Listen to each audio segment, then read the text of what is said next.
नमस्कार किसान भाइयों, मेरा नाम रत्नाकर है और आप जुड़ चुके हैं सरल के साथ।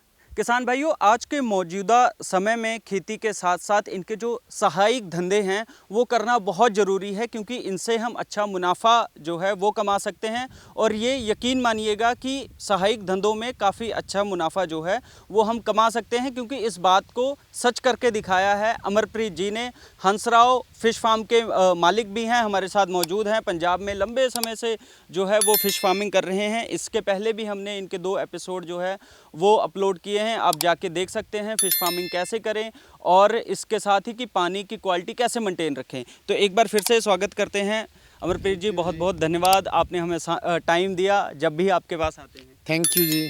तो अमरप्रीत जी, ये बताइए कि फ़िश फार्मिंग और जैसे ये सहायक धंधा है कि किसानी का सहायक धंधा हम इसे कहते हैं, तो इससे एक अच्छा मुनाफा कैसे कमाया जा सकता है? शुरुआत में क्या करना पड़ेगा? इसके बारे में एक आप जानकारी ज़रूर दीजिए। देखो ऐसे है, हम छोटे से अगर लेके चलें तो हमने 1 किला या 1 एकड़ का तालाब बनाया। उसमें सरकार हमें ये कहती है भी हर वक्त 5,000 बच्चा होना चाहिए, ये बच्चा या बड़ा मिला के। तो हम शुरू में जब बच्चा डालते हैं ये लेके चलते हैं भी 20% उसकी मोर्टेलिटी हो गई या मर जाएंगी। तो अगर हम 7,000 बच्चा डालें तो 20% मर गई, तो 5400 बच्चा रह गया उसमें। तो 5400 जो बच्चा रहा, हम ये लेके चलते हैं चलो 5,000 बच्चा रह गया, तो 6 महीने में जो ये पल के आधा किलो 400 ग्राम 600 ग्राम साइज़ की हो जाती है। और ये तो है नहीं भी 6 महीने में आपने एक ही बारी में सारी निकाल दी। कोई 1-1.5 क्विंटल 2 क्विंटल ऐसे निकलेगी, अगले 6 महीने तक निकलती रहती है। तो इसमें जो आधा किलो का बच्चा आपको हो गया, अगर हम वही ले लें भी, वो 5,000 बच्चा आधा किलो साइज़ हो गया, तो वो 2,500 किलो हो गया हमारा।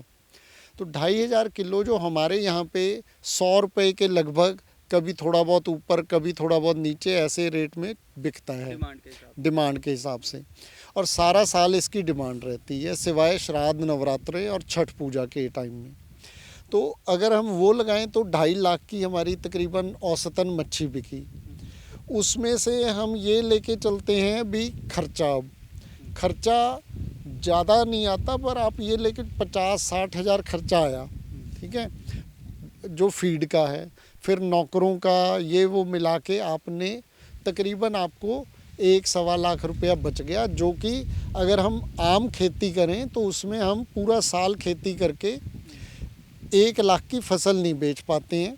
अगर बेचते हैं तो उसमें से खर्चे निकल के वो हमारा जो बचत 1 एकड़ का बता। हाँ, 1 एकड़ का बता रहा हूँ, तो उसमें हमारा खर्चा बचत कम हो जाती है।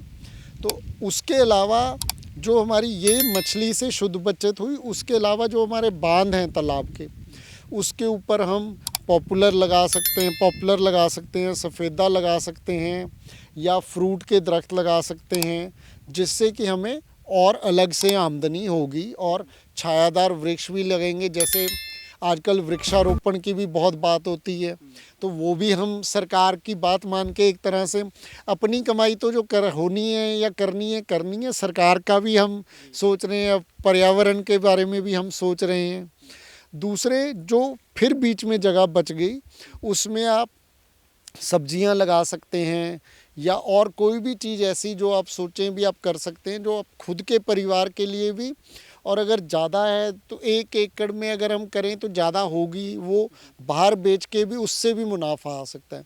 तो ये सब जब जुड़ के आपका एक अच्छा खासा मुनाफा आ जाता है, जो आम खेती के मुकाबले में अगर हम करें। क्योंकि आम खेती में एक सबसे बड़ा जो हमें डर रहता है वो ये है, फसल हमारी मर सकती है अगर ज़्यादा बारिश पड़ जाए, मौसम ख़राब हो जाए, आंधी तूफान आ जाए, या कुछ भी ऐसा हो जाए। पर इसमें हमें ऐसा कोई डर नहीं है। पानी में हमारी फसल है, अगर जैसे मैंने बात की 2 महीने आपकी फसल नहीं भी निकल रही मछली, उसके बाद निकलेगी, थोड़ी पल जाएगी, तो वो रेट ज़्यादा मिल जाएगा, तो वो आपका कवर कर जाती है। मतलब कि एक तरीके का फिक्स डिपॉजिट हो जाएगा, अगर जब भी निकलेगा मुनाफा ही देगा। हाँ, जब भी निकलेगा मुनाफा देगा, और तक पूरा साल निकलती रहती है, सिवाय 2 महीने के जो मैंने आपके पहले भी जिक्र किया, श्राद्ध, नवरात्रे और छठ पूजा। इस टाइम पे क्योंकि हमारे धार्मिक कारणों से मांस का सेवन नहीं किया जाता, तो नहीं निकलती है। बाकी पूरा साल आपके तालाब से मछली बिकेगी और आपको पैसे आते रहेंगे, मुनाफा आता रहेगा, कभी थोड़ा कम कभी थोड़ा ज़्यादा। औसतन मैंने आपको बता दिया, आम खेती से ज़्यादा मुनाफा आएगा और आपको बैठे बैठे एक तरह से हो रहा है, क्योंकि खेती में आप मेहनत कर रहे हो, साथ लगना पड़ता है। यहाँ पे मछली वाले आएंगे, वो मछली पकड़ेंगे, आपने सिर्फ देखना है उनको भी तोल ठीक हो रही है, कितनी हो गई तोल, तो आपने पैसे बता देने हैं। कैश में सारी सेल होनी है आपकी, कोई उधारी नहीं है, कुछ नहीं है।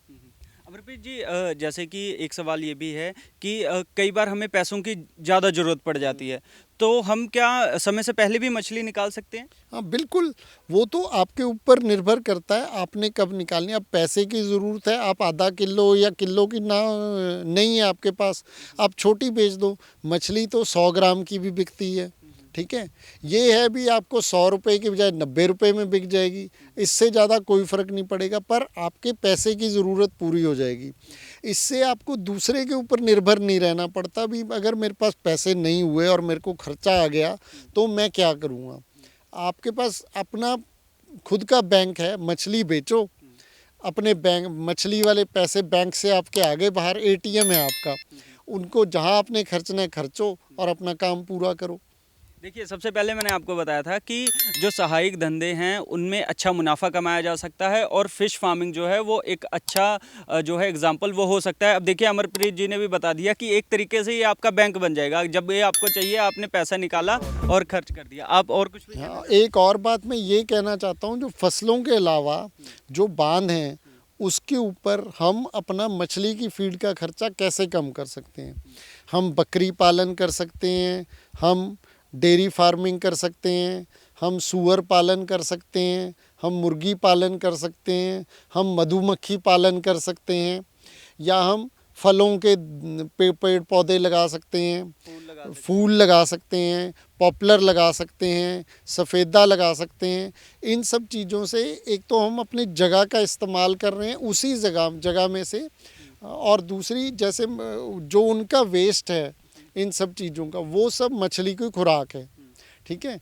तो वो सब आपका मछली की खुराक का काम भी हो गया, तो वो आपका खर्चा तकरीबन 80 से 90% कम हो जाता है। मतलब कि आम के आम और गुठलियों के दाम।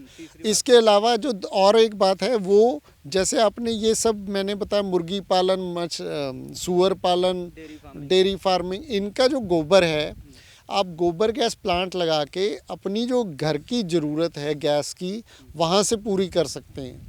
तो उससे आपको एक और फ़ायदा ये हो गया, बाहर से जैसे आजकल तो गैस का चलन हो गया है, पर वो गैस भी हमें 1000 रुपये तकरीबन में जी बिल्कुल मिलता है और बढ़ रहा है।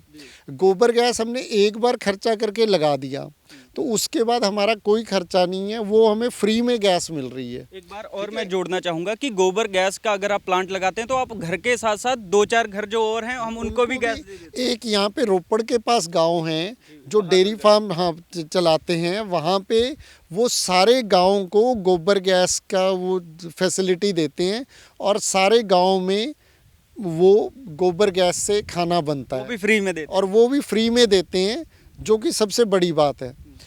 और मैंने भी गोबर गैस प्लांट लगाया हुआ है, पर मैंने उतने बड़े लेवल पे नहीं किया, मैं सिर्फ अपनी ज़रूरतें पूरी करता हूँ और उसी में मेरे को अगर सिर्फ मछली पालन हो उसके मुकाबले में अगर देखूँ तो काफ़ी खर्चा मेरा कम हो जाता है। देखिए किसान भाइयों, एक चीज़ मैं और आपको बताता हूँ कि अमरप्रीत जी की जो भी ये बातें हैं, अगर आप ये मानते हैं तो आने वाले कुछ टाइम में फ़िश फार्मिंग करिए और अच्छा मुनाफा जो है वो कमा सकते हैं, क्योंकि काफ़ी ऐसे पॉइंट जल्दी कोई ऐसा नहीं बताता होता कि कैसे आप मुनाफा अच्छा कमा सकते हैं, लेकिन अमरप्रीत जी ने ये बताया है कि कैसे आप अच्छा मुनाफा कमा सकते हैं। तो अगर आप ये पॉइंट मानते हैं, समझते हैं, तो फ़िश फार्मिंग करिए, अच्छा मुनाफा कमाइए और खेती को एक अच्छा और जो है वो एक काफ़ी फ़ायदेमंद जो है वो काम बनाइए। अमरप्रीत जी, अगर एक सवाल और है मेरा कि अगर कोई किसी के पास छोटी इन्वेस्टमेंट है तो मिनिमम खर्चा क्या होगा कि भी कितने रुपए की लागत से फ़िश फार्मिंग शुरू की जा सकती है? ऐसे है, फ़िश फार्मिंग की लागत में ज़्यादा पैसे नहीं लगते हैं, क्योंकि आपको जब आप जहाँ से ट्रेनिंग लोगे वहाँ से वो बता भी देंगे भी ये लोग हैं जो तालाब खोदने का काम करते हैं, और दूसरी बात है, जैसे मैंने बताया 1 किला या 1 एकड़ का वो आप तालाब बनाएंगे तो आपको सरकार सब्सिडी भी देती है। तालाब खोदने की सब्सिडी, मछली की 1 साल की फीड की सब्सिडी, वो सारा होता है। तो तकरीबन आपका एक तरह से कह लो बहुत ही कम खर्चे में तालाब तैयार हो जाता है जब आप सब्सिडी आपको मिल जाती है। तो इसलिए तालाब आप 1 एकड़ से छोटा भी बना सकते हैं, तो उसमें आपकी उतनी मछली कम आएगी और कोई फ़र्क नहीं पड़ेगा। तो इसलिए वो आपके ऊपर निर्भर करता है आप कितना छोटा या कितना बड़ा तालाब बनाते हैं। जो मैंने भी शुरू किया था, मैंने 2.5 एकड़ से शुरू किया था। आस्ते आस्ते करते करते पिछले 20-22 साल में अब मैं 16 एकड़ तक पहुंच गया हूं। अगर मुझे मौका मिलेगा शायद मैं और भी बड़ा कर लूं इसको, क्योंकि मैं इस काम से बहुत खुश हूं। बहुत बहुत धन्यवाद सर आपका टाइम देने के लिए। तो अमरप्रीत जी की एक और वीडियो आपके लिए लेके आएंगे फ़िश फार्मिंग से रिलेटेड ही, क्योंकि हम चाहते हैं कि अगर आप फ़िश फार्मिंग करना चाहते हैं तो आप किस तरीके से वो कर सकते हैं, कैसे फ़ायदेमंद हो सकती है, ये आप ज़रूर समझें, सीखें और करें भी। बहुत बहुत धन्यवाद आपका।